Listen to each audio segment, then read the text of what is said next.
आज आपण पाहणार आहोत बटाट्याची चटणी. त्यासाठी पॅनमध्ये तेल गरम करून घेतले आहे. यामध्ये जिरे आणि मोहरी छान तडतडू देऊया. लगेचच यामध्ये ठेचलेला लसूण घालून छान परतून घेऊया. एक कांदा उभा कट करून घेतला होता, तोही परतून घेतला आहे. एक मिरची यामध्ये घातली आहे. इथे मी 2 बटाटे असे उभे किस करून घेतले आहेत आणि छान धुवून घेतले होते, ते यामध्ये घालून घेऊया आणि छान तेलामध्ये हे बटाट्याचा किस छान परतून घेऊया.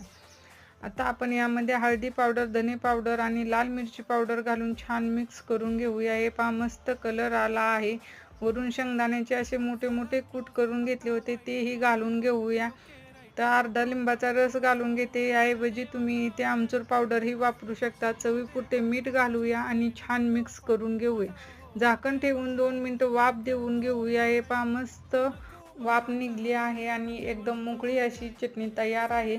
वरून भरपूर अशी कोथिंबीर घालून